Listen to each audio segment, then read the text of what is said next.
I think we're all gathered. Yep. Very good. Thank you all again. Today, we're going to basically be doing the kind of the review, where we've been, progress made in terms of things that have come before to try and improve police community relations. We've had a lot of contact, a lot of input, a lot of things have been done over the years. We've had those reported back, and we want to highlight some of those today. And then we also want to look at remaining issues that we want to continue to explore the second half of our meeting. We want to start, though, as we've been hoping to encourage folks who have stories to tell, encounters with police, the law enforcement, to come forward with those stories. And as we know, there's been some reluctance to do that. But we have Mr. Smart, who has generously agreed to share his story with us.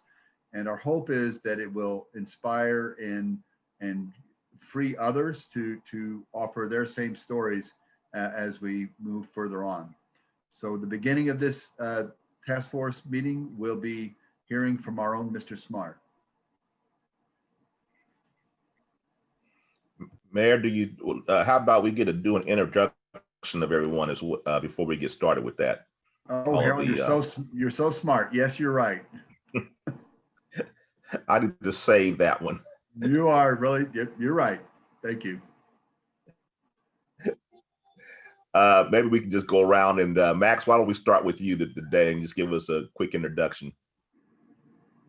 My name is Max Mendoza, and I'm the executive director of a youth service agency here in Wyandotte County in Kansas City, Kansas. Thank you. Great. Thank you. Reverend Tony Carter.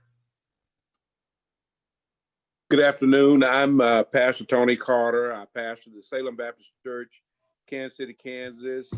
I also am the mayor's representative on the Law Enforcement Advisory Board. Welcome, Reverend. And Mr. Smart, we'll be hearing from you later, so I'll hold off on that. Dr. Evelyn Hill. Good afternoon, everybody. My name is Evelyn Hill. I'm the Director of Equity and Justice at Avenue of Life, right here on 7th Street, KCK. Great. Thank you. Yareli Castor. Hi everyone, my name is Yareli Castor. I am a student. I just recently graduated from Donnelly College and I'm continuing my education at Rockhurst. Thank you. Thank you. Sheriff Ash. Yes, Donald Ash, Wyandotte County Sheriff. Thank you, Sheriff. Monsignor Swetland. I'm Monsignor Stuart Swetland. I'm the 7th president of Donnelly College. Great, thank you. Interim Chief York. Yes, Mike York, and you said it, Interim Chief of Police. All right, wonderful, wonderful. I'm Harold Johnson, District 4 Commissioner and co-chair for the task force. With that, I'll turn it back over to your hands, Mayor. Thank you, thank you, everyone. So thank you, Curtis, again for offering to share your story. Please go ahead. Hello, everyone. I am Curtis Smart. I recently received my master's in public health administration from the University of Kansas Medical Center. And I want to thank everybody on the task force for allowing me to share my story. And as the mayor had said, hopefully my story encourages others in the community to come forward and share their stories. With that being said, I'm going to share my story. It should only take about 5 minutes. So I was in the process of doing my defense for my master's, and I was working with the Community Health Council of Wyandotte County. I had just left a community meeting, and oddly enough, it was about revitalizing parks and neighborhoods in Wyandotte County. And so at the time, I had a red Toyota Corolla, and I love cars. It's like a second hobby to me. So my car had some rims on it, and it did have tinted windows, but they weren't I had the legal tint. So basically, I was headed down Parallel, and I had just passed 33rd Street, and I kept going down Parallel. And if you keep going down that street, there are like 5 or 6 lights that if one turns red, you pretty much are gonna have to stop at all of them. So I remember thinking about taking a different route home. So I turned to go another way. And if you can turn off that street and go down another street, and it provides you just a straight shot to get around for me to go home. So I made a right turn, used my signal, came to a complete stop at the stop sign. A police car comes across Parallel and pulls up behind me. And so I proceed to go down Parallel, and this police car starts kind of tailgating me, just pulls up faster and faster behind me, kind of trying to be intimidating. So I'm thinking that the police just haven't turned on their siren yet, so let me get out of the way. So I use my signal and I just get back on Parallel where those lights are, and then I get pulled over. So my initial reaction is like, oh, what did I do wrong? Did I use my turn signal? How did I break the law? So I rolled down all of my windows because it was dark outside and I didn't know if they could see in or out of my car. So rolled down all my windows, I put my hands up, and I basically said, all of my information is in the visor above me. Because when we talk about having the talk that parents have to tell you or sit you down and have, part of the talk is don't ever reach down into a glove box. Don't ever open up a console because this may happen. So I rolled down all my windows, my hands were up, and immediately I was at gunpoint and they said, get out of the car. There were 2 officers, and one, I don't know if both of them had the guns out, but one of them did because it was in my peripheral behind me. And he kept telling me, get out of the car, get out of the car. And I told him, my license registration are right here. What did I do wrong? There was no explanation. So I was then asked to get out of the car again. So it's like, I'm going to slowly step out of the car. I get out of the car. I'm immediately cuffed. So at this point, I still don't know what I've done wrong. So they take me over to a police car, in front of the police car, and I assumed that there was like a dash cam in there because that's why they would put me there. Well, they check me, they search me, and I don't have anything on me, of course. So they tell me to wait. Then I told them they didn't give me the chance to grab my license and registration. So basically, they went back to my car. I told them where it was at, and they proceeded to search my entire car versus just going to that one central location. And while one officer was searching my car, the other officer was kind of asking me a few questions. And I basically told him I just left a community meeting, and that I do have I do own and have a registered weapon, but it's not in my car. It's at home. Because when you register your weapon, I'm not sure if it pops up on their screen, but I was told that to always let the officer know that I have a registered weapon. So after that occurred, I was placed in the back of the car because they said they found something in my car. So they come to me and they say, what's this? And I said, those are eggshells. So at the time I was dieting, I was doing the keto diet, and I had just finished eating some eggshells on the way, some eggs on the way home. And so they was like, no, this is crack. And I said, no, these are eggshells. And they were basically cursing and yelling at me. And I was telling them exactly what it was. So they put me in the back of the police car, and then they searched the rest of my car further. And this whole time took about a good 15 to 20 minutes, only for them to come back to me and say, well, it turns out those really were eggshells. There's been a lot of drug activity in this central area. Thanks for cooperating. And they sent me on my way. There was no apology, no badge number, no name, and no ticket. And that's pretty much my story. But the feeling I had on the way home was not the best. But that's my story.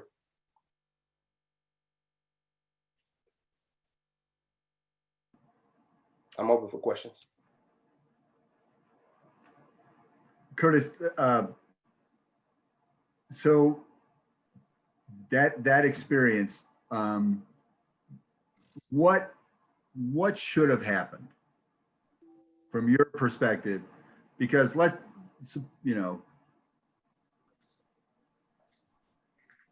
mean, there are lots of things here that I just feel,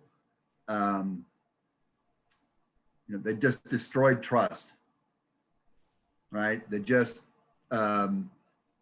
you were operating in good faith. You're just minding your business, doing what you do. And you from what you recall, you followed all the traffic signals, did all the thing you needed to do. And you took every precaution by saying, my hands are up. You had your hands up, saying my registration is up here. I can get that for you. You asked, why am I being stopped? Did not get the response, got pulled out of the car, all those things.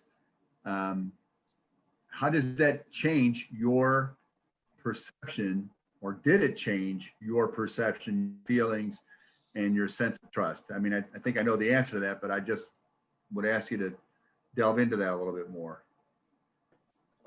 If I can express it, I would say that there was not just a sense of distrust, but a sense of anger. Because oftentimes we're told these things may happen to us as in our community, but also we don't believe it until it actually happens to us. And so to be let down in that way when I'm leaving a community meeting trying to work for my community, it was kind of a slap in the face to me. And I felt undervalued as a person who cares about their community, just as a person in general that cares about their community. So it made me lose a little bit of faith in our justice system. And it also showed me that something like that can so easily slip through the cracks, where someone like the chief of police would never know that it could happen. There's no way to report that. There's no documentation for it. It's not to say that the chief of police thinks it's okay, but he doesn't know about it because there's no record of it. So how many instances has that happened with other people outside of myself, where there's no report because they couldn't report? Curtis, do you think that race played a part in this process, and how so? If so, how? So that's a great question. So I did leave details out of my story because it was supposed to be 5 minutes. So there was actually a white and black cop. The black cop is the one that pulled the gun on me, pulled me out of my car, while the white cop stood aside and watched everything play out.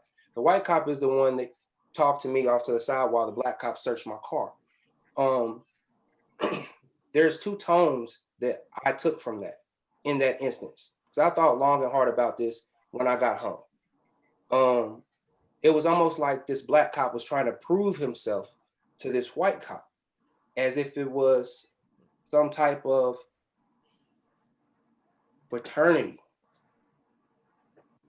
I can handle this, I can do this job, but let me prove to you I can do my job in some instances. Because just like the white cop saw what was going on, he knew that wasn't right.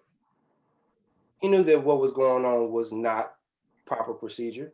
He didn't step in and say anything, but he also just stood by and watched. So I don't think it's necessarily a race issue. I think it's a cop issue. It's a police issue. Police and the community. Thank you. This is Pastor Carter. Can I ask a question? Yes. Absolutely. Absolutely. And I kind of want to ask everybody. I agree with Marcus. That's more of a police thing or a cop thing than it is a racial thing. But I would submit to you that of all of the people who are here, Dave and David and Father Swetland and Don, all of the Caucasian men are here. Have you ever had that kind of experience? I would submit, nobody has an answer. I would submit that the answer that would is never no. happen to me, not even if I didn't have the collar on. It would never happen to me to be stopped and to be cuffed, have a gun pointed, to have an illegal search because you didn't get permission for the search, so it's an illegal search, both of your person and your car. So many civil rights violations in that one stop, plus excessive force threatened with the gun being drawn. I mean, it's just, it would never happen to a Caucasian person. And that's part of the problem. Right. So it's not a race issue, but it is a race issue because the people that the black cop apparently had to prove himself to had to be a black person.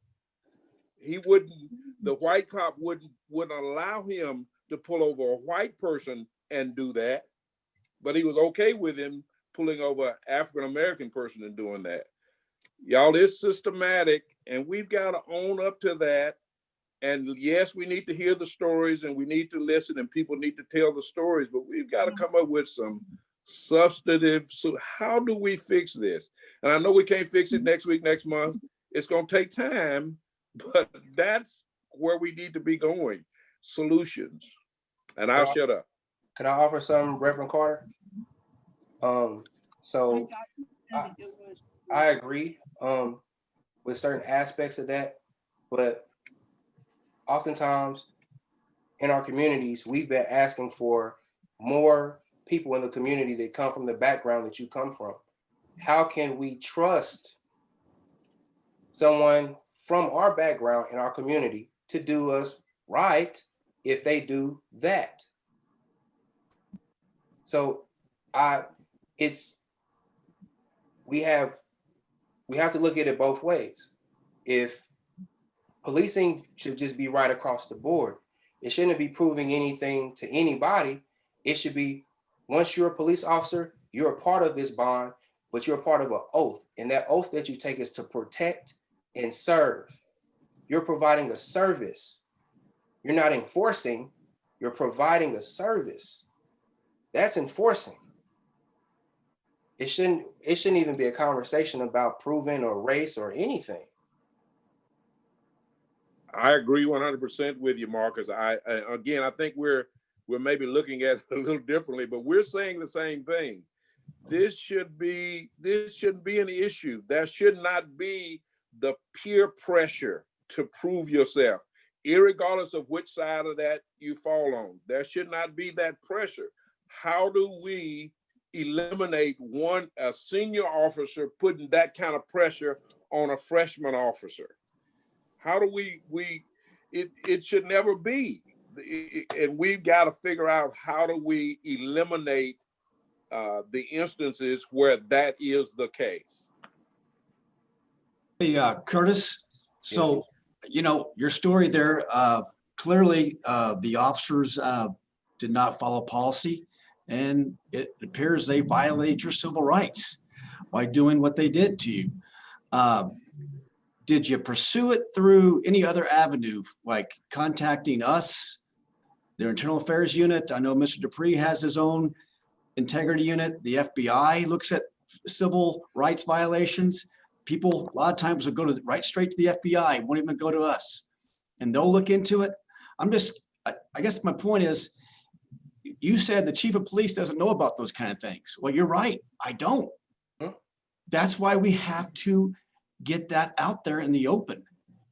And I can tell you from what you're telling me, we would have discovered that those officers did it wrong and they would have been held accountable, but they're not going to be held accountable if people don't report this type of behavior.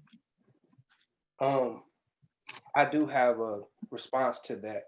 I completely agree. But from the background that I come from, when you have been taught all your life to either fear the police or to do whatever is told of you of the police so that you don't go to jail or ruin your record or your chances of becoming a stand-up citizen, fighting for that right, in this community, in multiple communities across the world, remembering an officer's name is mighty hard to do with a gun to your head. I'm thinking about living. I'm thinking about my family and the family that I want to have one day. It's hard to remember that because it's normally on a warning ticket with a badge number that I can report. I can't take notes and survive at the same time. And it's difficult because I know for a fact that I'm not the only person that's probably been through some aspect of this, maybe not just in Wyandotte County, but in other areas. There's been other moments where police have done the right things at the right time for me and showed up. So every police officer is not a bad officer. But my only suggestion, when stuff like this happens, I feel like I love the idea that you all are considering body cams. That is a step in the right direction. We can talk negative about what's happening, but a positive solution that you all have offered is body cams. Because if that was on camera, there's a testimony right there. So I don't feel like the police force isn't doing anything at all to change things. But as it relates to my story and stories past and other stories of people that we haven't heard from, in those instances, you're thinking about survival mode. You're not thinking about a person's name with a gun pointed at you. Let me jump in real quick, Curtis and Chief. I got you. For those that have questions or comments, I want to give you this email address, cprtaskforce@ycokck.org. Again, that's CPR Task Force, all one word, TASKFORSECE at WYCOKCK.org. Thank you. Go ahead, either one. This is Evelyn. Curtis, do you mind if I ask you a question? You said they pulled you over, so there was obviously an assumption going on. And the assumption was that you had drugs and that something about you was illegal, even though you did nothing that was illegal and you had nothing on you. There was an assumption going on. Would you like to speak more about what happens in our community by the police department due to assumptions?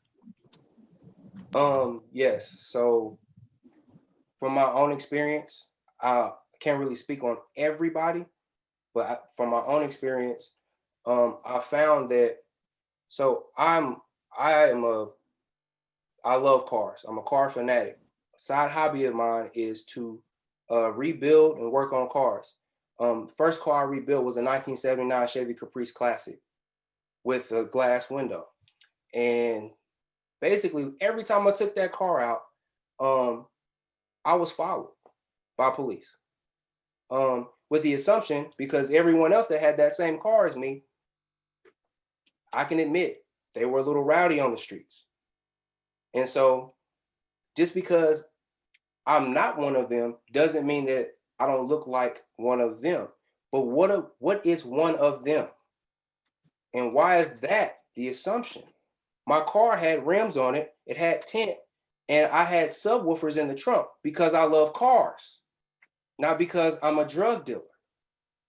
But why is that associated with being a drug dealer? Because it's plenty of drug dealers out there that probably wear shirts and ties to work every day. There's plenty of drug dealers out there who have a 401k plan and own real estate legally. What does a drug dealer look like? And so it's hard to say that police officers don't do this until it happens to you. And so another way of answering your question, when I was pulled over, so I was attending KU then. So we all have to have an ID. I always put my ID on my, another thing I was taught was, because I went away to school. I went to the University of Arkansas at Pine Bluff at HBCU. And I was told that if I ever got pulled over, have your school ID, because they'll understand that you're a student in the area. So I always put my ID on my mirror so that my story lines up. They saw that because they searched my whole car. So they saw the ID, and it was a continuation, which meant to me embarrassment because they couldn't find anything. But that stigma is always since then been over my head. So when I see police drive behind me, I look like one of them. I bought a different car. I don't put rims on my car because I don't want to fit the description. So hopefully that answers your question. Hey Curtis, I have a question for you. I wanted to say thank you for sharing your story with us. And my question was, I know you shared a little bit of why you didn't file a report, and right there in that moment you were trying to make sure you stayed alive. But afterwards, after this officer was telling you, hey, it turns out that you don't have drugs in your car and you're free to go. In that moment, were you still in shock, or did you think of like, I need to get their badge numbers? Did any of that come into your mind, or were you just still like in shock and like of what had just happened? I was at a point where I said I needed to get home. If the police are about to let you go, they just held you at gunpoint, I'm not going to ask too many more questions. I'm just going to leave and get where I'm going and then process. For me, survival mode, when survival mode takes over, it's a known behavior that some people have a fight and some people have a flight. And in certain instances, those come together as a combination. And for me, that was not a time to fight. I did not have a weapon. I'm up against the justice system. That's not a time to fight.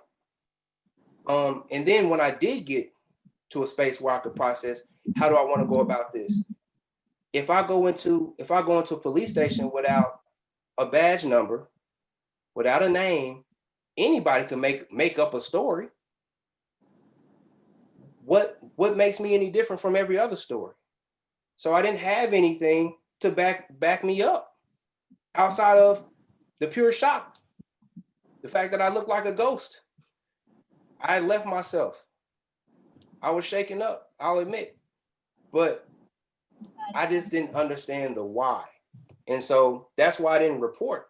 But I did let, because I was shaken up, I did let the person I was working with, the community health council, I'm not going to give any names, but she then, she did make a tweet about it. And I think she copied somebody on it that was related to law enforcement, but that's as far as it went. And it may be my fault that it didn't go as far as it could have, but here's another subtle thing that we're taught in minority communities. We're taught that if it goes to an internal thing and you don't have anything like a gunshot wound, you don't have any clear-cut evidence that this happened to you, then it's going to get swept under the rug. And it's unfortunate that so many people are scared to say that in person, but that is the attitude that we have gained over this time about things. And so part of me sharing the story is to break that and have people actually report their stories so that we can have the good officers and get rid of the bad ones. Hey, Curtis, Sheriff Ash here. Yes, sir. Can y'all hear me? Yes, sir. Okay, yeah, I'm mobile. So first of all, I want to thank you for sharing your story. And I want to validate some things that you said, which include you didn't do anything wrong. And so either before you had the incident, during the incident, or afterwards, I completely understand everything that you're saying. And I don't think you did anything wrong, even in not necessarily reporting it. And I want to offer just a few things, and I am no way trying to make these an excuse for anything that happened there. But for the general public that are listening, I want to be sure and clarify some things. We have had in-car cameras in the Kansas City, Kansas Police Department since probably 2004 and 2005. So I want to let you and the public know that if you have a situation like that, or you have an encounter like that, I completely understand your survival instinct and not wanting to pursue anything that night. I think that was the right move, but there would be nothing wrong with going, the next day or the next business day, Monday through Friday, to police headquarters and say, hey, I'd like to report something that happened to me, and I'd like for somebody to look into it. Because even if the only thing you had was the day of the week, the approximate time of the day, and the location where it occurred, then we can reference that. The police department can reference that. The sheriff's office can reference that. We can go look at those videos. The officers cannot tamper with those videos. And we have purposely installed systems like that so that they can't be tampered with, so that they can't go in and delete that situation. They don't have the administrative permissions to do that. So Chief York is right. They could have followed up on that. And then once the video was located, then we could have identified who the officers were, and then some appropriate actions or steps could have been taken from there. Next point I want to make is, I think it's certainly your opinion, but also certainly an assumption that the one cop had influence over the other. We don't know that unless we could identify the officers, see the encounter on video, and see which was the senior officer and which one was doing what. The third point I want to make is that I strongly encourage people in the citizenry to come and attend the Citizens Police Academy, where we get into, or the Sheriff's Citizens Academy, where we get into the training, where we show, the videos, where we show a lot of the different things that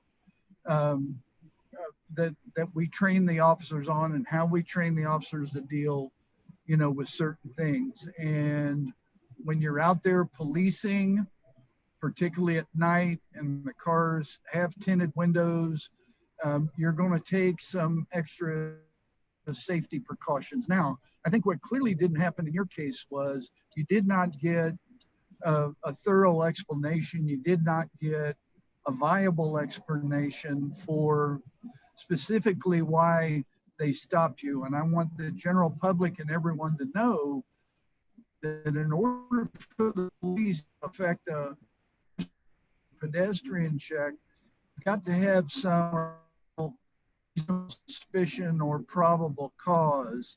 In other words, that a traffic infraction at a minimum had been committed, affect the stop, and or there was some information relative to a call or a description of somebody who had committed a violation or was engaged in this kind of activity that they were on the lookout for.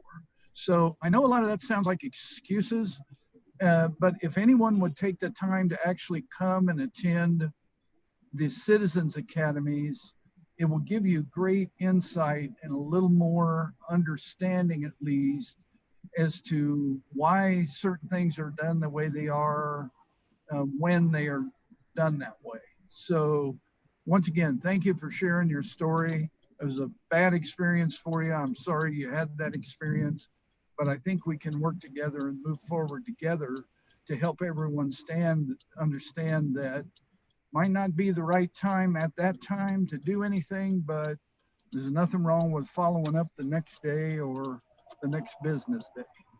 Thank you. Thank you so much for that. You probably helped a lot of people that you probably couldn't have reached, because a lot of times people aren't open into listening to the police, especially now. So I agree with you on all of those points. I also will say that with you saying that we are able to go and check a day or two after, and they can't tamper with those tapes, that was not knowledge I was made aware of at the time. I thought I had to go and file a report. You're on mute. So you make a very good point. You did not know. And one of the biggest problems, I think, especially for young people, we don't know how the system actually works. We don't know how we can report these. I'm not me anymore because I'm definitely older now, but young people, they don't have the knowledge to know exactly what their rights are or how do I file, an inquiry on this? What are my options? What can I do? And in a situation like you were talking about like that, your brain isn't thinking about that because you are in a situation where you feel like your life may be in danger. And so that's the last thing that you're even considering or thinking about doing. Your first instinct is, I just want to get home. So I think one of the important things to take from this is, I'll say this till I'm blue in the face, but educating ourselves on both sides on knowing what your rights are, knowing what the police officers, their procedures are and how they are supposed to do, and having the knowledge on where to go when you have those kind of situations. Because if we don't educate ourselves on what this looks like or how we're supposed to go, then we have situations where we hear these stories and nothing can be done about that. And that's one of the most powerful things that we can as people is have knowledge on the workings of the situations we find ourselves in. But you made a very good point. When you are in those situations, because I say I've had kind of a rough background myself, and I know till this day when I have contact with police, I get nervous, I get that anxiety, and I know that I'm not involved in those kind of activities, but I have this name or I have this persona that assumptions can be made. And so that triggers a reaction where that fight or flight takes over in our brains where we don't think about that at the time. But if we have the knowledge to know that after this has happened and after I've calmed down and I can think and pull my thoughts together, what are my next steps? And I feel like so many of our people in the community do not know what those next steps are. So I think that's really important. You made a lot of valid points about what it's like to be in that situation, and then also what happens after that situation. So once again, Curtis, thank you for sharing your story. But I just, a lot of good points that have been brought up in this. I have one question to both officers on the task force. In my situation, if you put yourself in my shoes, how would you have de-escalated the situation and turned the situation completely around?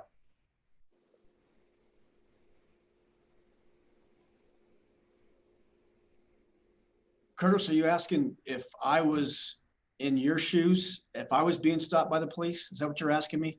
So if you were stopped by the police and the first thing you did was roll down your windows, you're at gunpoint, at that point, from that moment forward, how would you, because a lot of times we say we don't know why the police do this or do that. And we talk about de-escalation. And so for viewers who may not understand how they react in those moments may trigger the police officer, because police officers are people too. Yeah. So if you're afraid because you can't see in my car, but my windows are rolled down, and I have my hands up, but you're afraid walking up to my car, you have your gun out, how would you de-escalate the situation if you're on the other side of the gun? Well, Curtis, I would tell you, I think you did everything correctly. You talked calmly to them. You didn't get nasty back with them. You did what you were told. You had your hands up. You told them about your registration and your insurance in the glove box. So everything that you did, I would say that's how every person that's being stopped should be doing something just like that. I think now if you would have gotten loud with them and challenged them, that's not the way to do it. Just do what they ask and what you did. And I think that's why, you know, thankfully it ended with just you being released. But I think you did it right. And that's what I would encourage everyone that stopped by the police is do exactly what you did. I would echo that also, Curtis. And I want to tell the group, I have had the experience of being stopped. I believe I was profiled, not because I'm white, but because I was from Wyandotte County. I was in Leavenworth County, and I made a left turn on the 7 highway from a side street, which you had to turn left or right because the street didn't go through. And I turned south on 7th Street to head back toward Wyandotte County. And I was in a Charger. In fact, it was my sheriff's car, and it had rims on it, and it had tinted windows, and it had Wyandotte County tags, or regular tags on it. And that Leavenworth officer pulled me over, and I did the same thing you did. I put all my windows down. I turned on my interior lights. I kept my hands on the steering wheel so that the officer could see them, because that's what they're looking for.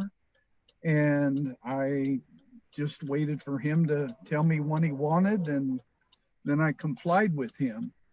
And then, you know, I didn't have to ask him why he stopped me. He told me stop me for not using a turn signal. And so I didn't use the turn signal, so I certainly wasn't argumentative with him. But I firmly believe probably the only reason I was stopped is because I was in a bit of a sketchy car with tinted windows at night with Wyandotte County tags. Sheriff, this is Gordon. I had a similar experience probably even before we had the state statute on profiling. I was in graduate school at 99th and Mission, and I went to class at 6 o'clock and got out at 10, and I stopped at a McDonald's at 99th and Mission to get dinner, a Coke and a small French fry, and I was in a Toyota pickup truck with Wyandotte County tags, and I got pulled over. And the only reason that I think he pulled me over was because I was in a Wyandotte County vehicle. I didn't get a ticket. I didn't get a citation. I was never told why I was pulled over. The officer asked me where I was going, and I basically says I'm coming from class. So I had a similar experience. I did have a question for Chief York and the sheriff. Given that we are moving toward more formal implementation of our body cameras, can a resident who's pulled over ask that officer in a calm way, are you videotaping this stop? Is that something that can be asked of a person who gets pulled over? Yes, Gordon. Yes. Simply enough, yes. Okay. A citizen can ask if they're being recorded. You have to tell them yes or no. It's going to be yes because they're being pulled over, so they have to be recorded. Right. And secondly, a citizen can also ask to have the recording turned off. Now, the officer will make that determination. Right. If it's correct and it follows policy, he could turn it off. But the rule of thumb, when we get these body worn cameras up and running, which will be in November, we're getting them shipped to us. In the early 2021, we'll have officers wearing them. So with new in-car cameras as well. So if you're doing police work, you're pulling people over, you're investigating a crime, you're going to a disturbance call, it has to be on. Okay. And I think that's part of the Yes, education piece that Max was talking about with having citizens or residents know educationally what their rights are and what they can calmly ask of law enforcement if they are pulled over for some reason. And I agree, the Sheriff Ash, I agree. And I want to tell you, we're in the process of upgrading our in-car and body cam systems to the next generation. And commanders and supervisors at a computer will have the ability to monitor some of that activity, you know, from their computer. So I think once again, that adds another element, another dimension of accountability for the police officers, you know, that they know even if they might be tempted to try to slip something through, there might be somebody else watching at the time. And I just came up with another thought. What are the rights of a juvenile who gets pulled over and they don't have a parent or guardian or another adult in the vehicle? Can that juvenile say, I need you to call my parents, or I mean, what's that protocol like? Well, Gordon, I mean, if it's not an obvious, reasonable cause to, you know, if you haven't broken a law or, you know, something, can that juvenile say, would you call my parents to?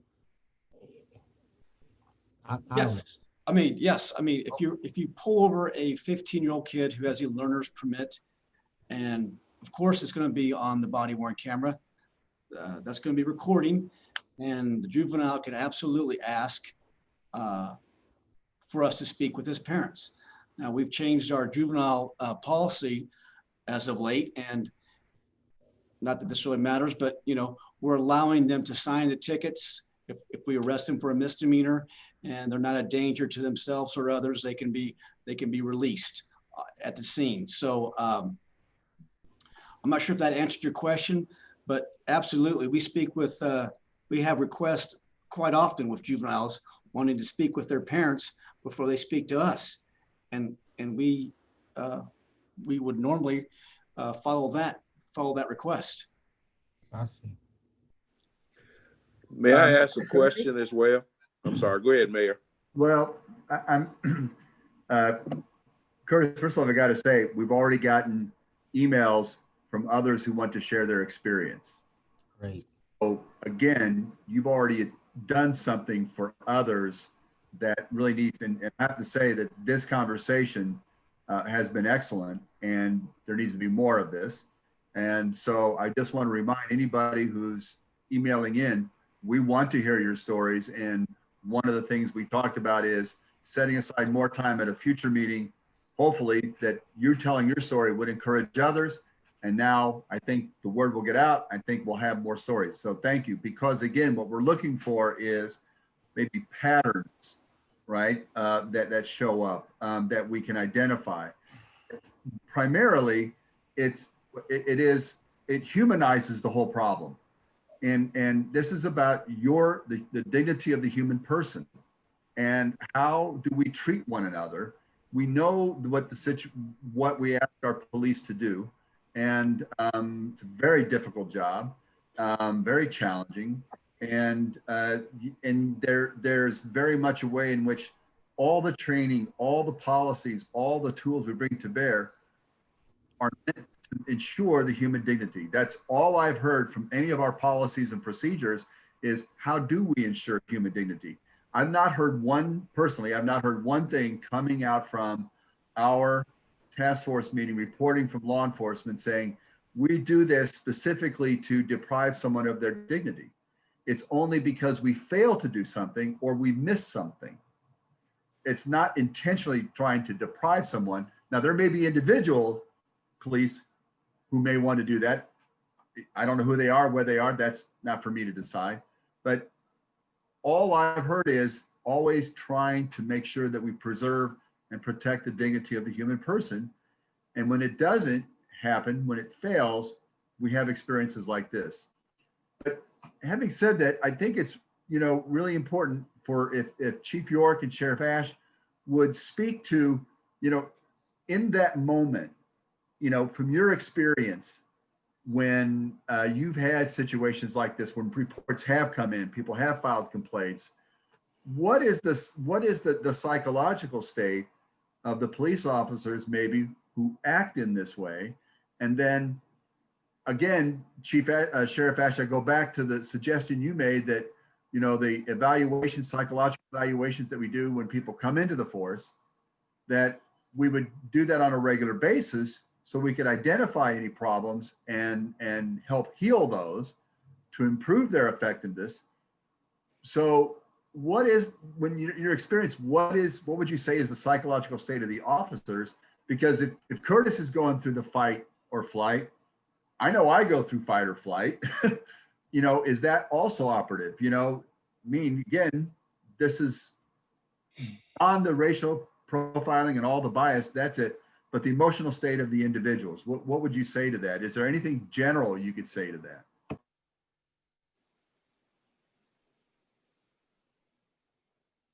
Oh, well, I guess I'll start. Officers absolutely experience the fight or flight feelings and syndrome. The difference is we don't get to exercise the flight option very often because we are there, you know, trying to do a particular job or whatever the case may be. And you know, we talked about how can people being stopped by the police or encountered by the police de-escalate. Curtis did a great job articulating that, and I think Chief York covered it really, really well too. But you know, some people start off at about what we call a level 10 tiz. They're upset because they're getting stopped, and you know, they come out of the chute with all kinds of at least semi-aggressive behaviors sometimes, and that just once again will take the officers to another level of trying to be sure that control a situation and not let something get totally out of control. So officers are experiencing those kinds of things. I think the more they work in that environment, the more they work in certain areas where we're prone to experience violence in our communities, the more heightened their awareness is. We talk about officers being in a green zone, a yellow zone, or a red zone. And there are definitely times of the day, days of the week, situations where maybe for hours on end over multiple nights, you're operating in the red zone. That's not healthy psychologically for anybody. And we go from being vigilant to what we in our industry call hypervigilant. And that is when I think we are prone to have serious missteps because of a misinterpretation of an action or an event on the part of the officers, and we have, you know, a recipe for a disaster to occur there. So I'm going to stop there and let Chief York, you know, pick it up from there. So I would just say this, Mayor, you know, if you're using the example of a car stops they can be routine, but a lot of officers have been shot and killed during car stops. So young officers that were going to stop a car, they're going to be on high alert because a lot of times they don't have the experience with dealing with people. So I would say what Curtis has talked about makes absolute sense to me. So if an officer is pulling you over and you think you're being profiled, you cooperate, you don't challenge the officer, and you know, you do what Curtis did, keep your hands up, respectful, do what you're asked to do, and then from there, take your ticket or whatever the case may be, and then follow, you know, filing a complaint if that's what needs to be done. So a lot of times, if you have your hands up and you're polite, yes sir, no sir, and in answering the officer's questions, that's going to lower his anxiety level as well, knowing that, hey, okay, I'm going to give this individual a warning ticket or a citation, and I'm going to let him go.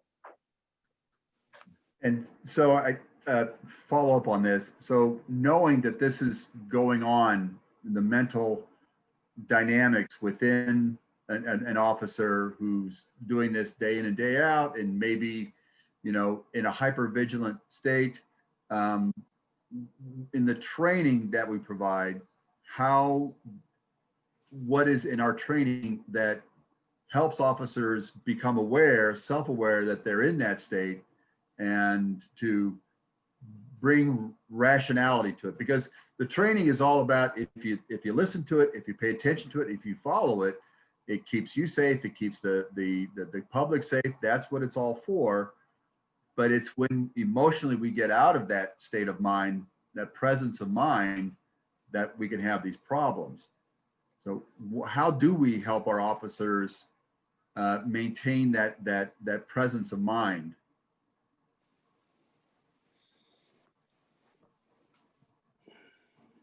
Mayor, I would say this: we do have a wellness program when it comes to recognizing officers that are hypervigilant, that are overly aggressive, and that's recognized pretty quickly through just through our wellness officer and through observations by our supervisors. So I will tell you that when a new recruit comes to the streets and they are answering calls for service and making arrests, their brain, it's proven that there's a research out there that their brain changes and they become hypervigilant. And they have to recognize that. We actually offer a book to every recruit.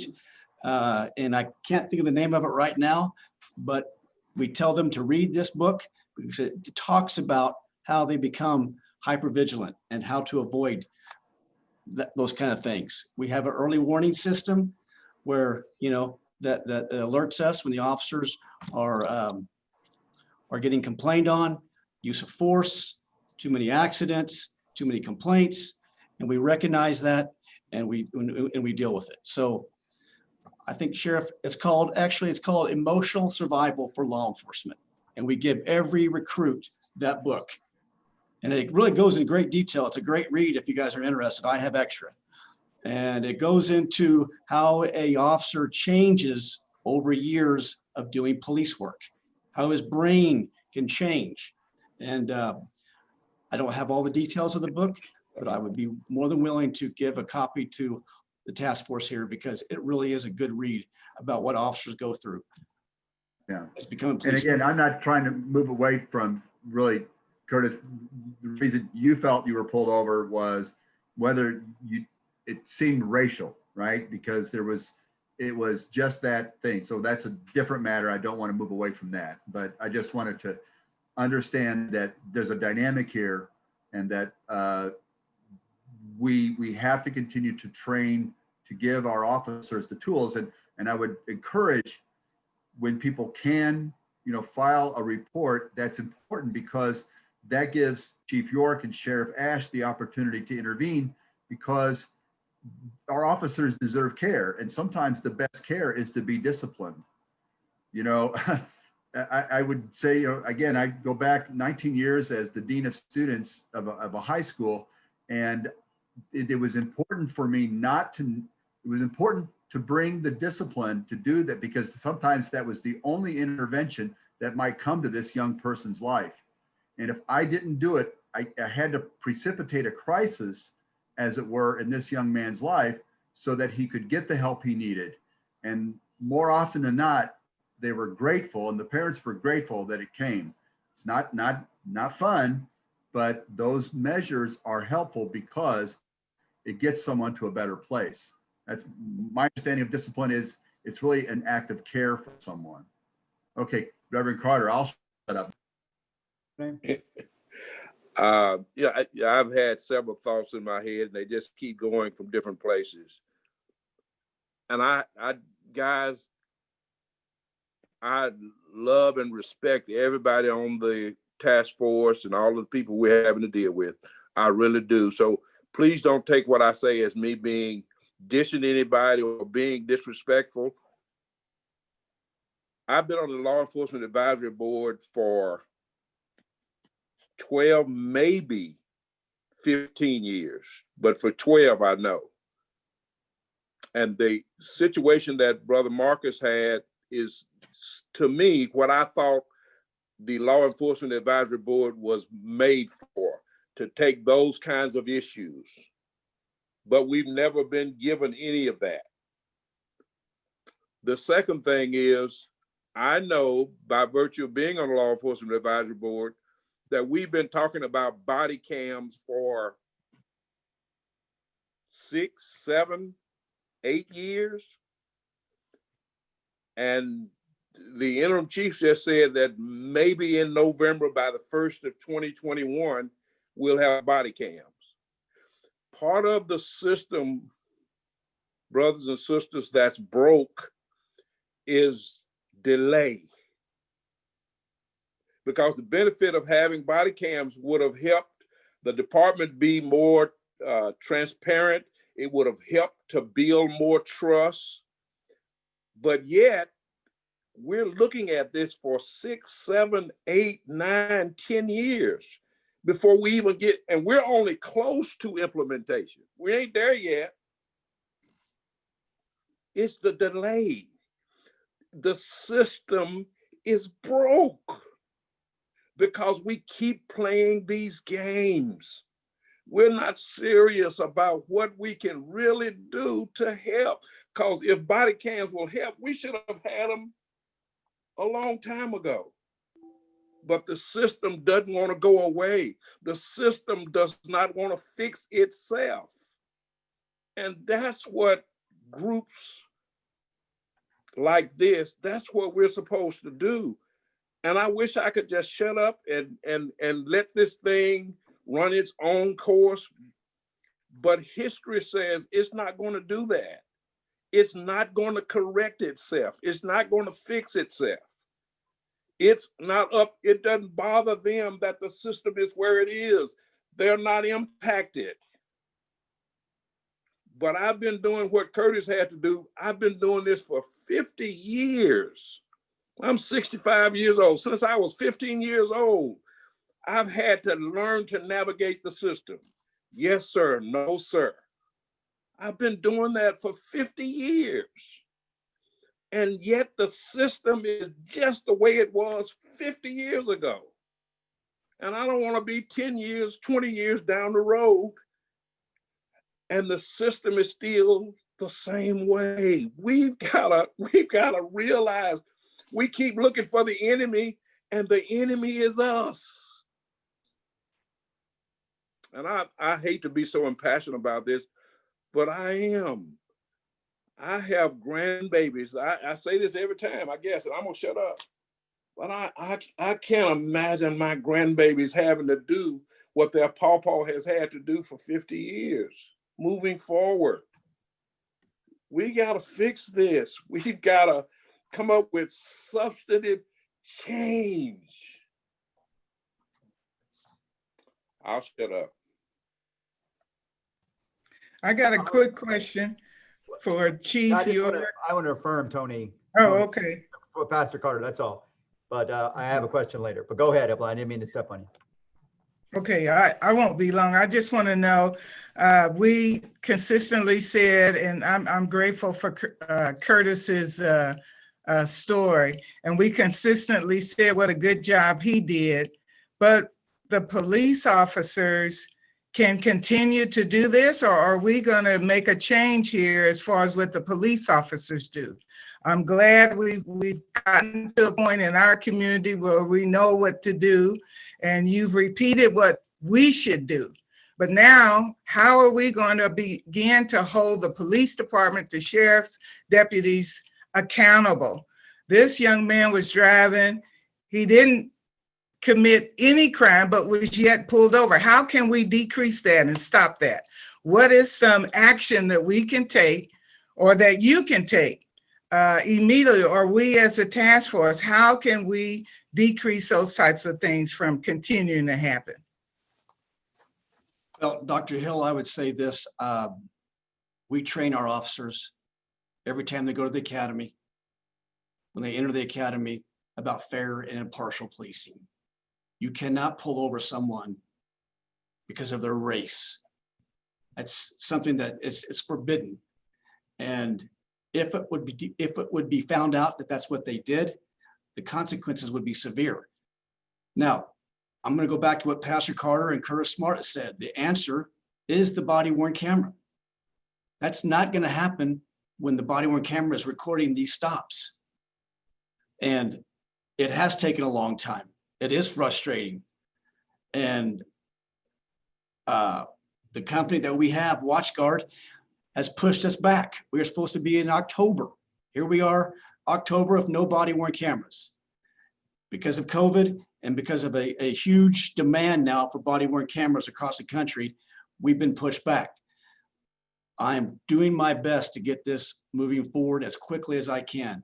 But, you know, with training and with the body-worn camera, these things should not be happening and will not be happening. And if it does, it's being recorded and they'll be held accountable. Okay, yeah, this is Sheriff Ash. So I'm really not interested in throwing anybody under the bus for anything, but you know, there's a process for funding things within departments, within unified government. And there's a process for that budget and for review, which then ultimately ends up the county administrator making a recommendation to the commission, and then the commission weighs in on, you know, what they're going to fund or what they're going to fund at what level and what we cut and one thing or another. And I will tell you that we've had body cams and in-car cams for minimum of 5 years now. And we managed to do that within the budget that was approved without getting any additional funding from the commissioner or the county administrator to do that. Now, we're a much smaller unit. The police department is much larger. It's a much more costly and expensive thing. But, you know, I know even at that, the various chiefs at the time were utilizing law enforcement trust fund, but that even wasn't enough and had to go get some additional funding and ultimately got some grant funding and so on and so forth. So you know, there's a process that involves a lot of people here, and I'm not looking to throw anybody under the bus because there are priorities. Governing is choosing, and there are priorities. And if this has risen to the level now where it's a high enough priority, well, then I guess our commissioner will find a way, you know, to fund these things and these initiatives. And the other thing I would say is, you know, Curtis told us his windows were tinted. So I agree that I don't think there was any way the officers profiled him based on his race, because I don't believe there's any way they could have known necessarily what his race was at the time. And like my experience in Leavenworth County, up in Leavenworth, you know, the same. And they couldn't really tell because of those, you know, those tinted windows. And so I guess I would flip it back around and say, I'm interested in hearing from what the people on the task force believe we can do about these things, because individuals are going to do what individuals would do. And when we know about it, or when we get it, we have something to follow up on and we can check it out. And if we find that people have violated, then, you know, we can take some action. And it's not what I know about it. It's what I know that I think had a comment. It's what I don't know. It's what I don't know that I can't deal with. Right. Monsignor Swetland. Yeah, I want to Sheriff Ash, you mentioned it a few minutes ago. We got onto other subjects, but I want to go back to something. You talked about green zones, red zones, yellow zones, and police being, are you using Cooper colors? Is that how that's going? Is that something we do here in the county? And, you know, I bring it up only because historically redlining and zoning have been misused in this area and have hurt communities. So when you said that, it caught my ear, and I wanted to know, is that standard operating procedure that we do that? And how are those determined? Because I think that could mean certain areas get a different policing. So both of you, if Sheriff Ash and Chief York would mind mention, Tommy, because I think a lot of people, if they heard that, may have had the same question. Yeah, that's a great question, Monsignor, and thank you. No, I'm using it in the sense of a traffic light. When it's green, you're a go. When it's yellow, you're cautious and you're looking out. And when it's red, there's danger. So, you know, there's some sort of danger there and it's not safe, you know, for you to go. So we use it in that context, not in the context of redlining any areas or any particular groups or anything like that. It's just indication of what sort of psychological condition a person may be in terms of what they're feeling at the time. And Chief York, that's the same thing? Yeah, you know, Monsignor, we teach our officers, you know, officer safety. And they approach vehicles or a pedestrian, and they know what to look for, indicators where their safety could be in jeopardy. So there is no red, yellow, green zone. The officers are you know, trained to what to look for, and then, you know, approach it from there. So it's all about the officer safety. That would be my right. Point. There are some places though that use, or some institutions, right, that use, I think they're called Cooper colors. Excuse me if I'm getting that wrong. I think it was Jeff Cooper, if I remember right. It's been a while since I've read those articles. Yeah. That, you know, will say that certain areas are a certain color for the police officers to be more vigilant in certain areas. Is that not something we do here? Is that what I'm hearing? And yes. Yeah, okay.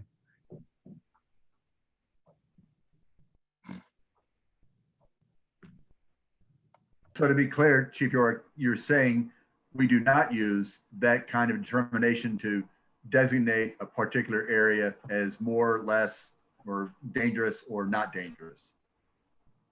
That's the question, right, Monsignor? Yeah, I thought I heard Sheriff Ash talk about being more hyper vigilant if it's a red zone or a yellow zone.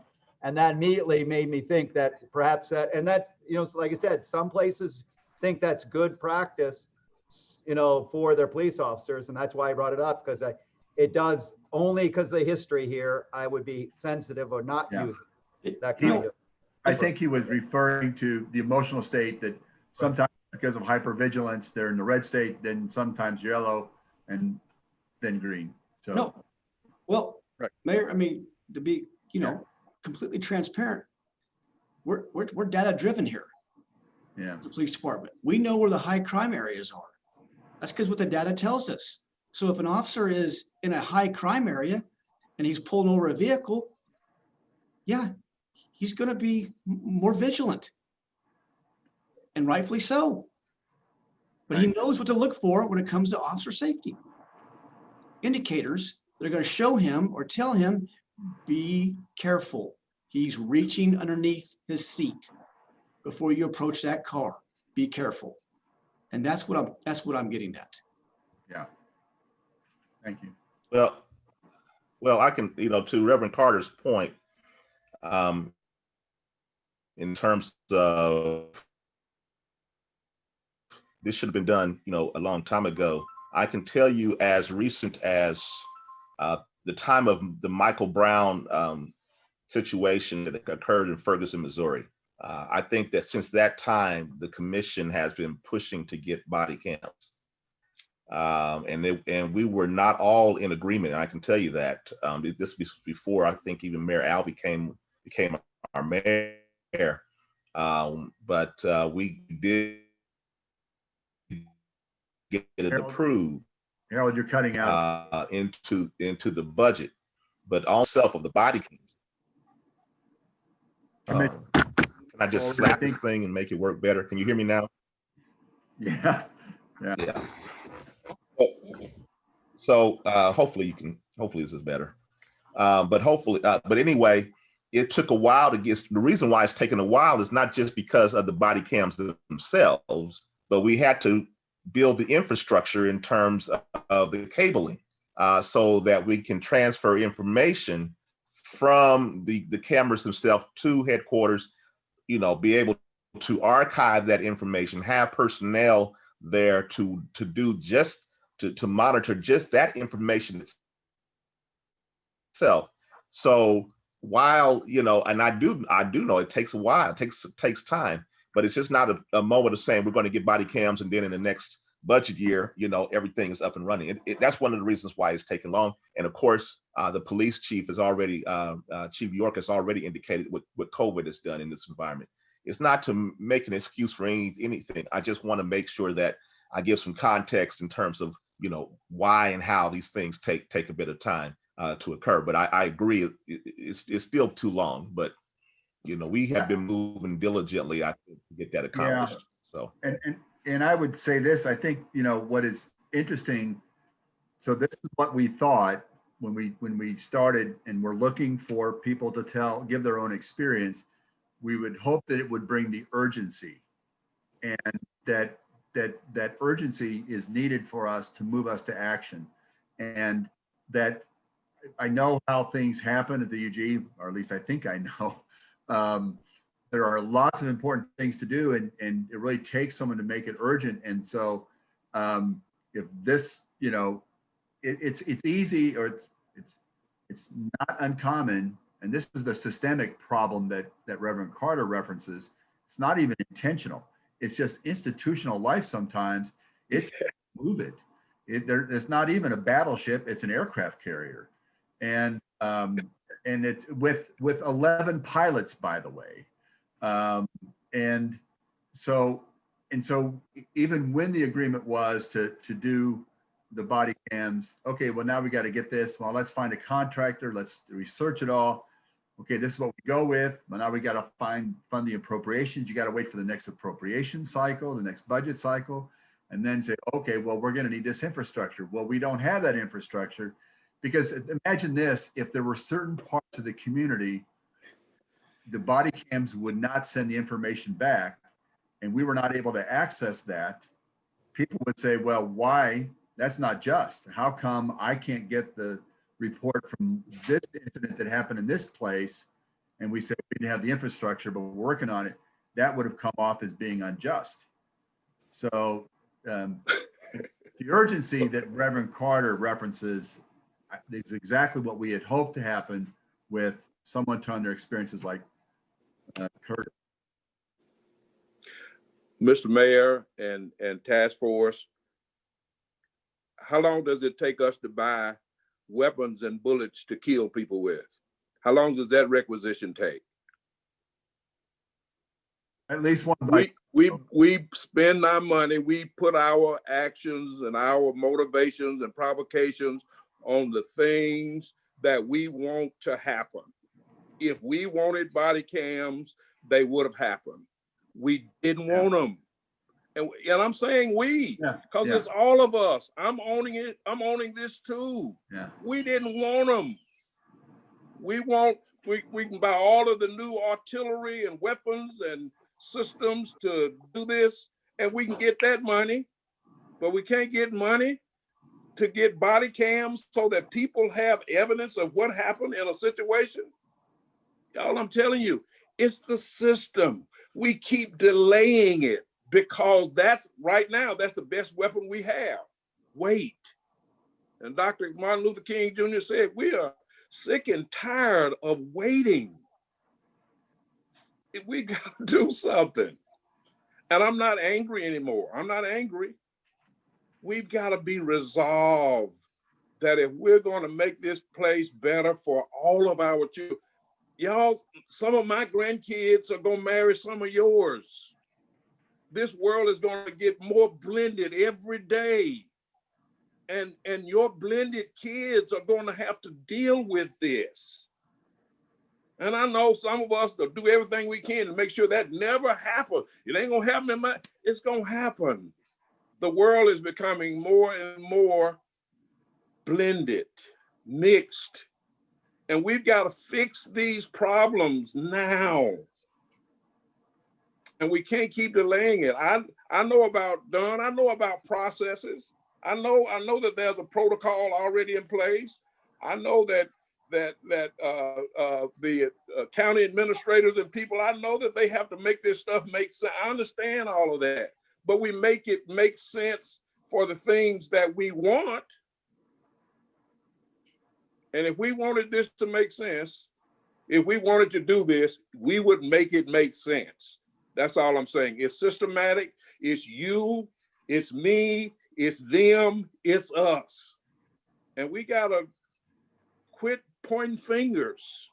I'm not accusing anybody of anything. It's us.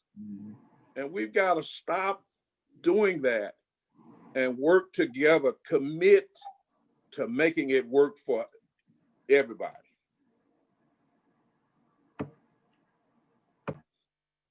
So if I may, I think this has been an excellent conversation. This is exactly what we had hoped for as people bring experiences forward. And we want to make sure that people understand, anybody zooming in, that there will be opportunities. There's not enough time for me to do the summary presentation of where we've been. We can delay that. I do think I would like us to talk about, just for maybe 20 minutes, other topics that we think must be explored. Again, whether we continue the task force into the future, beyond the year, and a lot of that is going to depend upon your availability, right?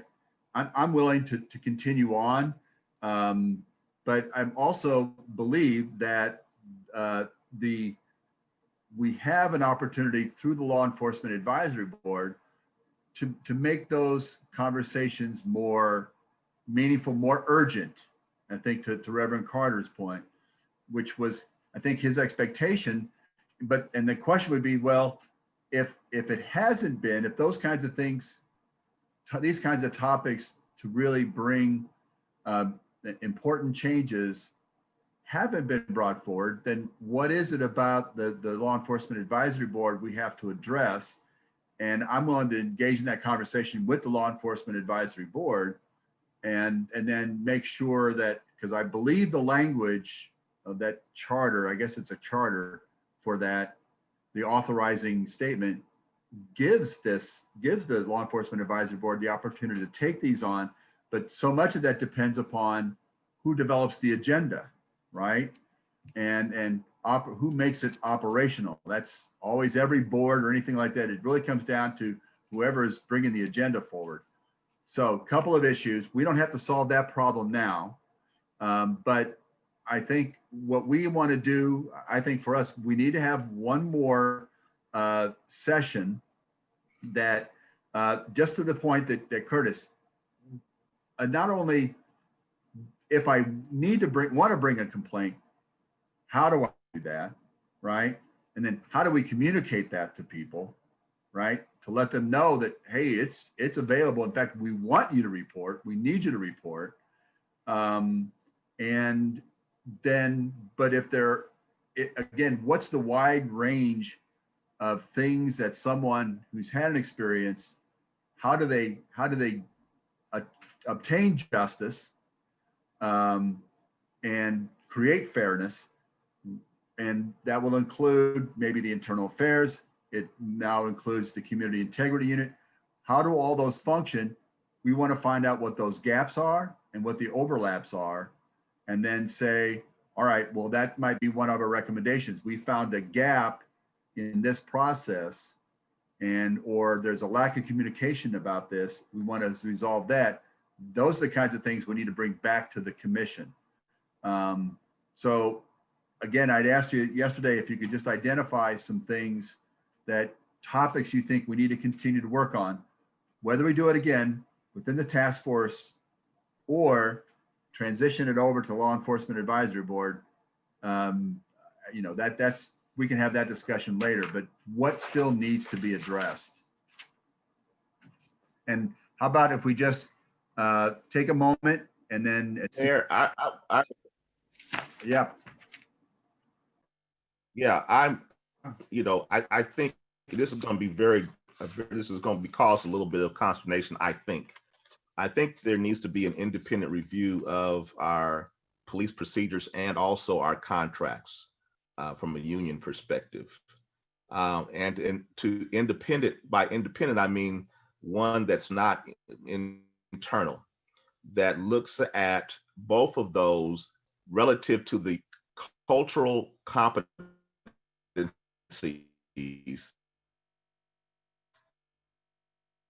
that I think are necessary. We need to look for those, make sure that they are built into, hopefully you can still hear me, looks like my internet is acting up, but hopefully agencies are built into both the policy and the contracts themselves. And so that's one of the things I think that needs to be done.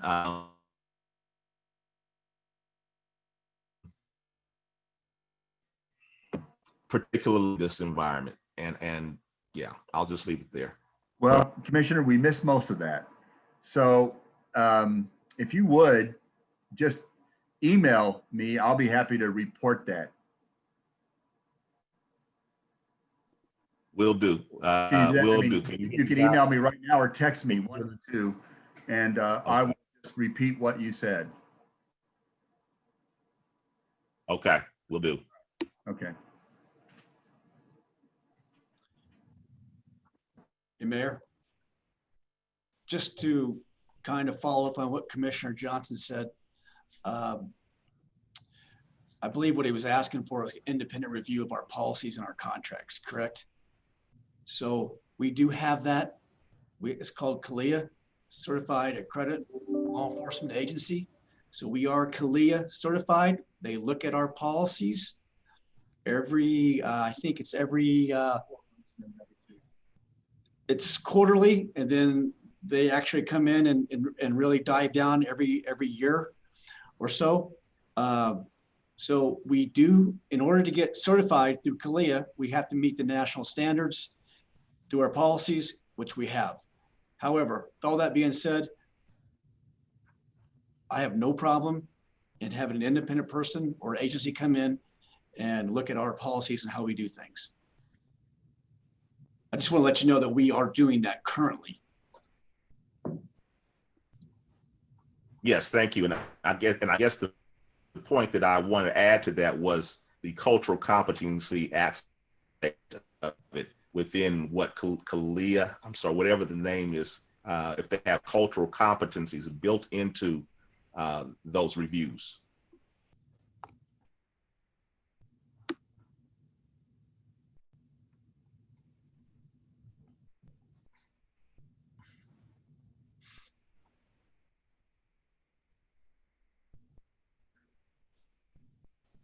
Mr. Mayor, the other thing I think that we have to consider and talk about, and you've already kind of referred to, is maybe we do this later, is that the Law Enforcement Advisory Board, if in fact that we decide that's the way that needs to be done, that the authority to do that, or the advisory board needs to be empowered to do that.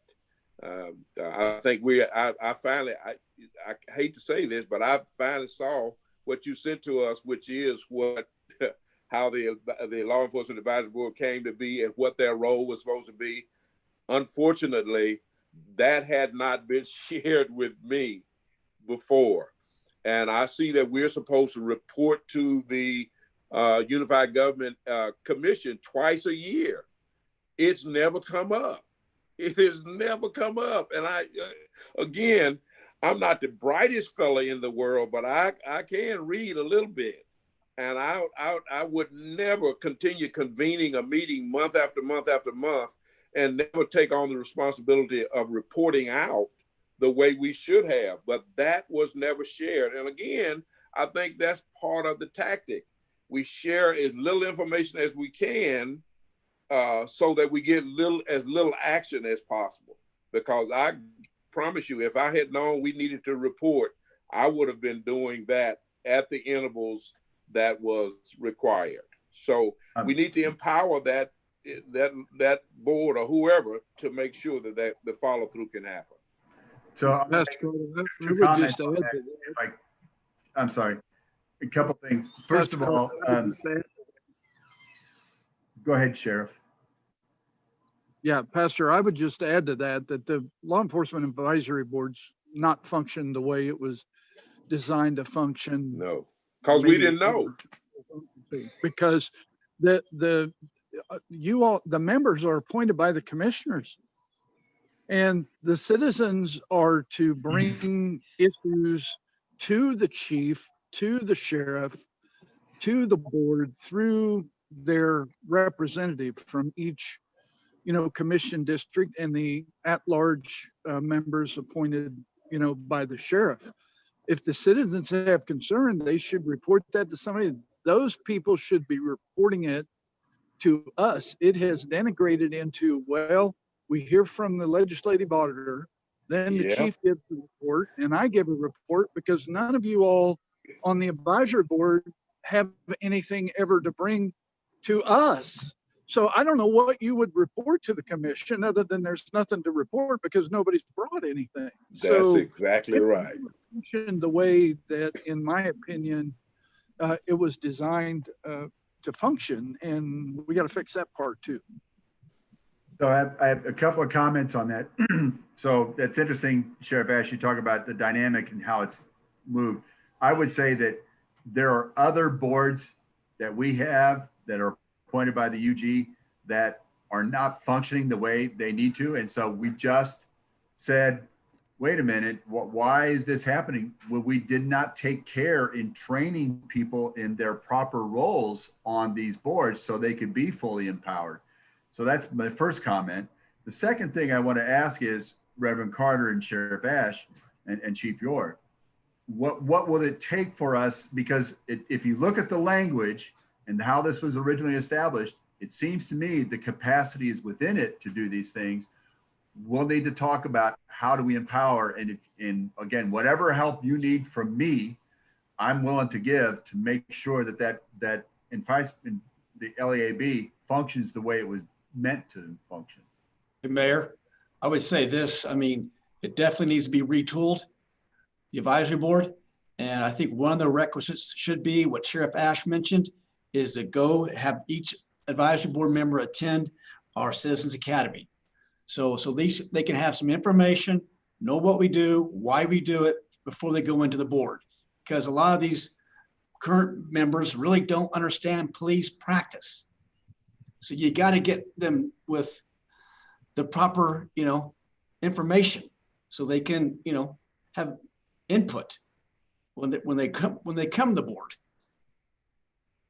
So, Chief, you may not be aware, but I have attended several of the implied bias policing classes. As a matter of fact, if I remember correctly, Gordon Criswell went at the same time, and we went down to, I don't know, somewhere in southern Kansas to attend I think it was like a 2 or 3 day class. We actually spent the night, a couple of nights. So I've had that experience to do that. But again, Mayor, you saying that that's what we should be doing is enough for me to go back to the meeting next Wednesday and begin at least implementing steps for us to begin doing it the way we were supposed to be doing, to include sharing with every board member what those articles are so that they can be aware that that's what we should be doing.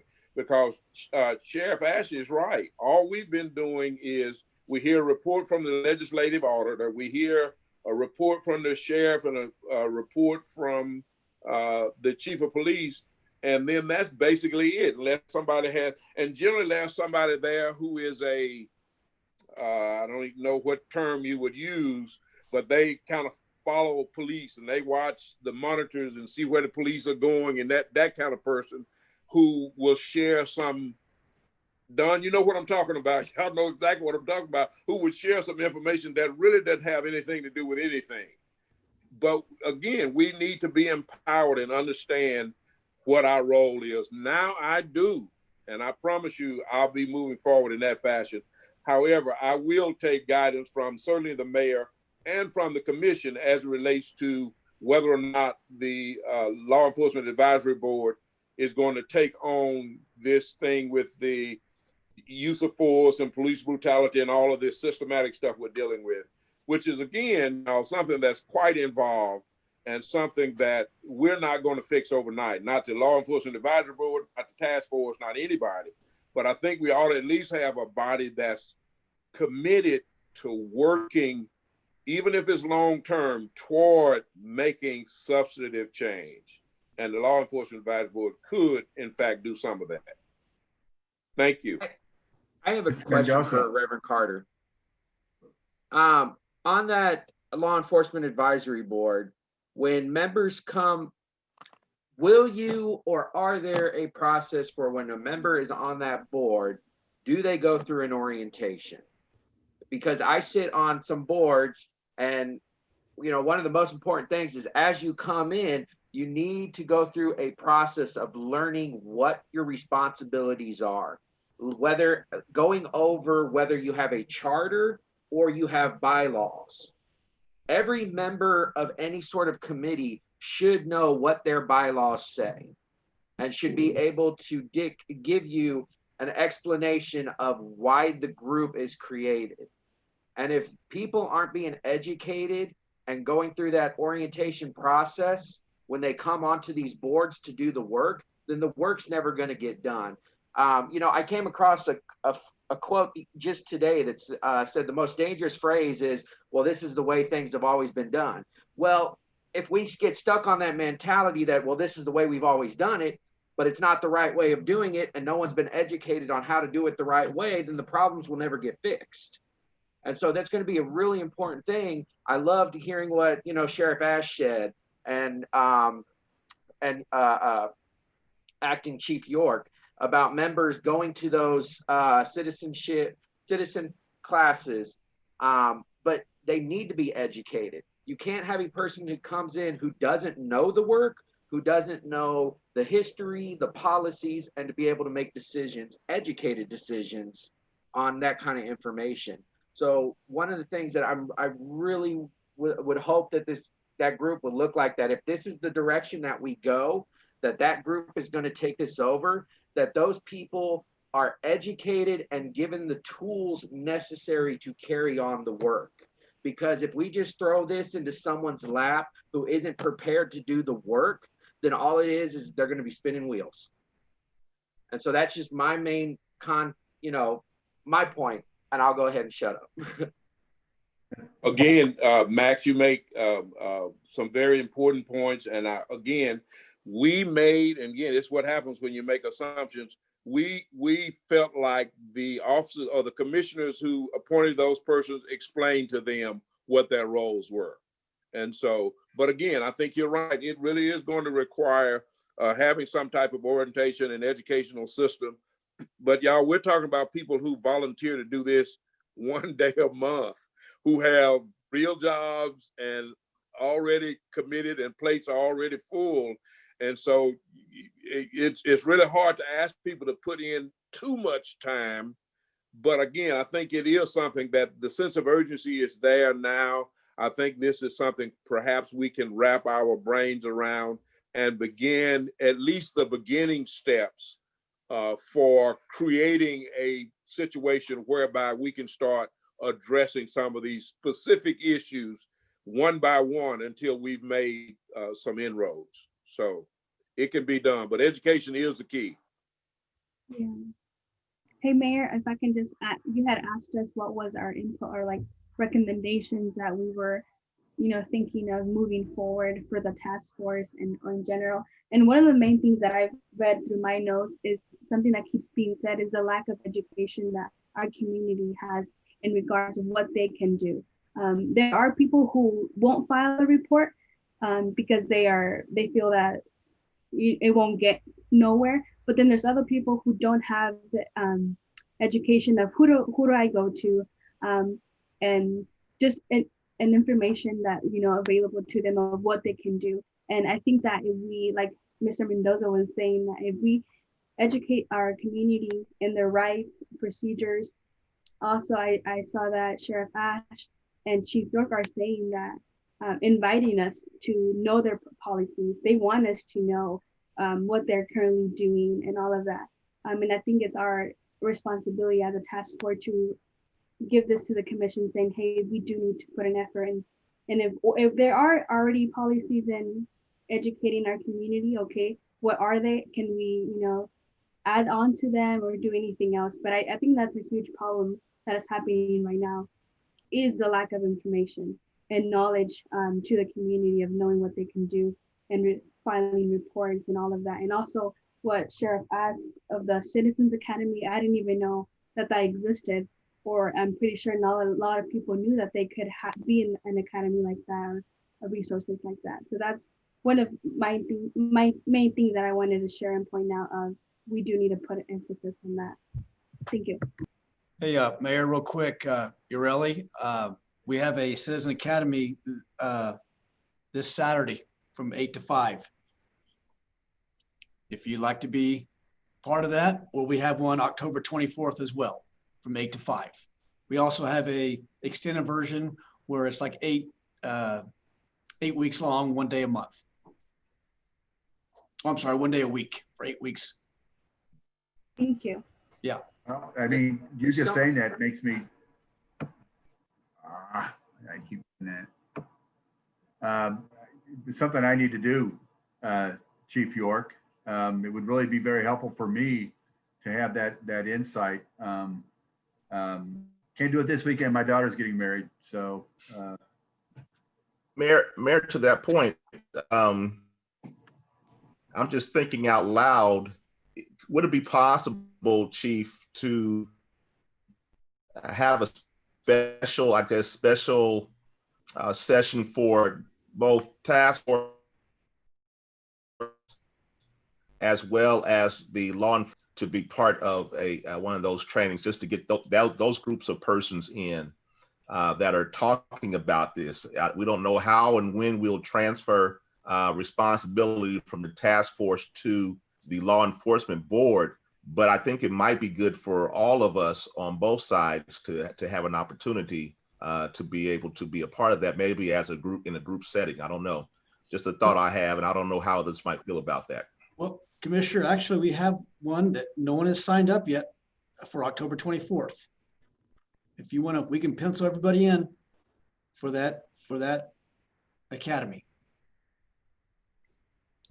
But that's up to you guys on that. We can make it work whatever weekend we need. I'm willing. So I would ask if everyone would just email the CPR task force email if you're available. I unfortunately am not available that weekend, but I will definitely try and get one the next opportunity, Chief. Mayor, since you mentioned the email in the comments, we've had some excellent comments, which we'll need to respond to. We can't do it in the context, all of them in the context of this. So I'm hoping we're getting all of those down. Some great questions about autism and other things where people might need to be flagged, to be able to help keep people safe. They ask that you repeat the email that people can email into. You're muted still, Mayor. Yeah. I just typed it in there. CPR Task Force at wycokck.org. CPR Task Force, all one word, at wyco, WYCO, Right. And I think I did respond to them online. Great. And the one suggestion I thought was excellent was in particular that even now, before we get all the body cams done and executed, every time someone stops, if the officer has to give their card or give a card. So it's, that's got to be part of the process. We can do that. That's a non-expensive start, to making sure that there's never a situation where the person who's been pulled over doesn't know who they've been pulled over by. Hey, Monsignor, just to follow up on that, by policy, every time you pull a vehicle over, you have to give them a warning citation, which would give the reason why you're stopped and the officer's name and serial number. This is Evelyn. Oops, I'm sorry, Max. It's all right. I was just going to say, and that's the thing. We have policies in place, but the problem is that policies aren't always followed. And that's why those body cameras are going to be so important, because I can guarantee you, I could probably name at least 3 or 4 times that I have been stopped, let go, and never received any sort of documentation. But Chief, you're saying that this is, since you've been chief, you're requiring this, right? Which has been the last 8 months, I think. Yeah, actually, Mayor, when we started the warning citation, it was under Chief Ziegler. So okay. it's been active for well over a year. Okay, thank you. So this is Evelyn. Real quick, 2 things. I know I spoke with the mayor and Gordon about the 8 can't wait. And so that it's talking about what do we do next? I would like to know kind of where we are with the 8 can't wait. And then another thing for the future for us as a task force to look at is the FOP and UG memorandum. It was done in April of this year, I think. And I found in the Article 13, it was quite a few areas I'd like clarity or some understanding of what some of that meant and kind of what the enforcement officers do when it comes to internal investigation procedures. Some of those seemed a little bit different, kind of off to me. So that was just my own personal experience when I read it. So those are 2 things that I would like to hear about and see us conversate about in the future, in the near future. Curtis? So I was going to make a suggestion for maybe a meeting in the future. Doesn't have to necessarily happen immediately, but there were a couple meetings ago where we talked about, and I can't recall the term, but Monsignor knew it. He kind of presented on it. And it was basically about having police from your community policing. And Sheriff Ash spoke on the DARE program, and I was a part of that. But it was really helpful in building that relationship at a young age. And it didn't paint police officers as a certain type of person. And it didn't paint pedestrians as a certain type of person. So maybe because we're doing a lot of online learning right now, I was thinking that maybe we, if possible, maybe the police could do a presentation to USD 500 with the students, and just invite as many students as possible to be on a Zoom call and kind of set that relationship up. They're already at home. They all have laptops. They're doing learning right now and they use Zoom. Why not have that relationship process start being built? And it may be as simple as reaching out to a principal and just maybe making it homework or extra credit. Students can just chime in, and the officers could come up with some sort of presentation that's stating who they are, what they do, what their procedures are, but making it easy on the ears for students who are trying to learn about law enforcement versus someone who knows everything. Because I think one of the root things that we're talking about here is education, and so many of us at 18 years old still didn't know proper policies or proper ways to go about things if something was done wrong. And we should have known those things much younger. it should have been secondhand knowledge of what to do after something like that. So just a suggestion.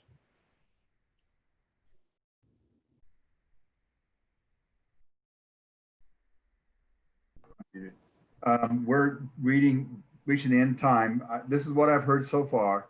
I think we're still, I guess the first question I have is, what is the disposition of each one of you to continue this task force even after, again, we'll report to the commission on the 3rd with recommendations, but there, as you know, we know there's more to be done. And do we continue on into the new year? Maybe 1 or 2, because we could probably do something with that. Or do we want to transfer over to the Law Enforcement Advisory Board?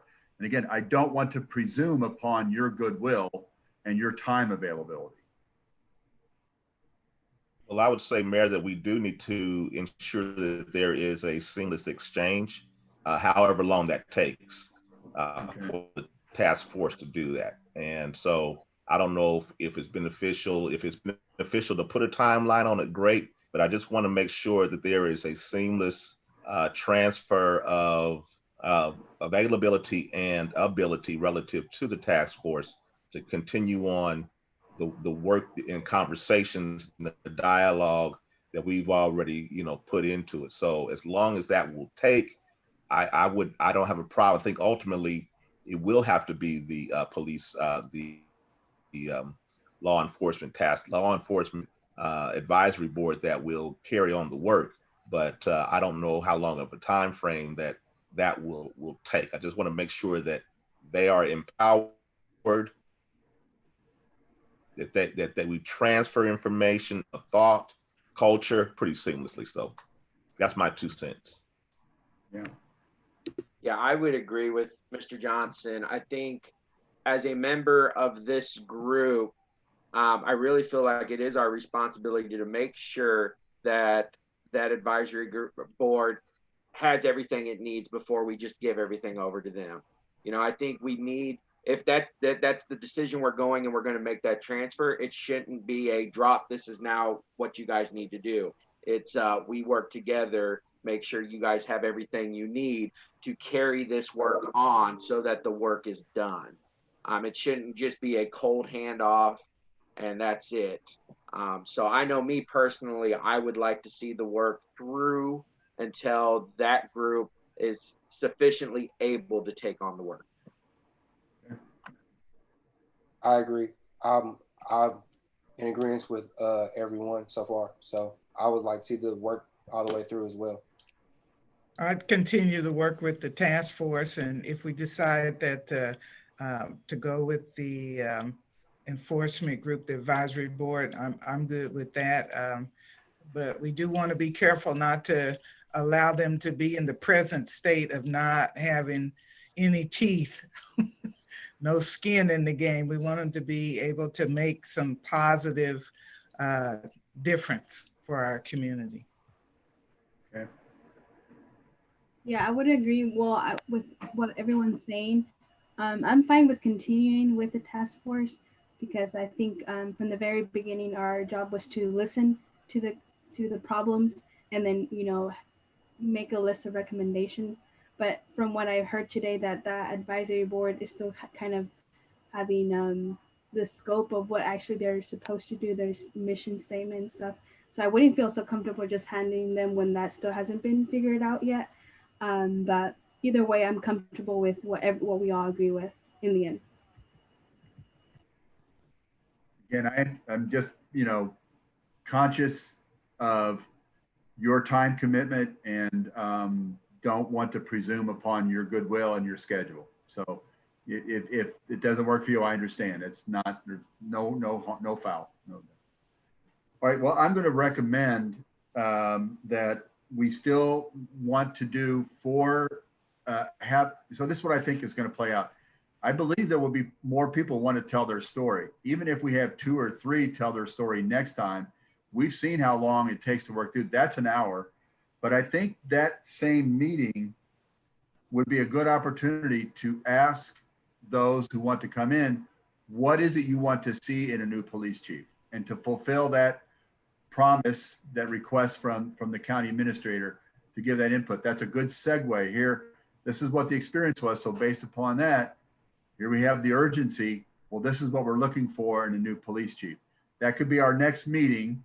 And then, Evelyn, I like the idea, you know, that the 8 can't wait is just very intriguing. The first time I saw that, I just couldn't move past it. So again, I would ask everyone to take a look at that. I think we want to do more research on that. So Dr. Hill, if you don't mind, you know, reading up to it some more, finding out what, and I don't know anybody else who wants to do that.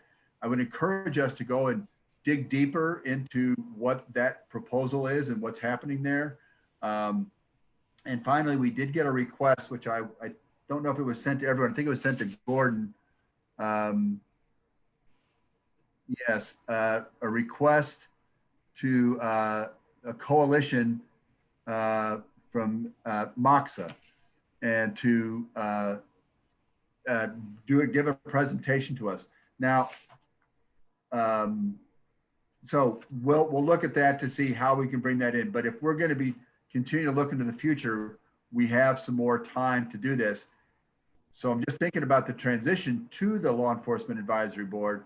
At some point, we're going to have to ask them or reschedule ours to coincide with the Law Enforcement Advisory Board, so they can see how we're conducting this, right?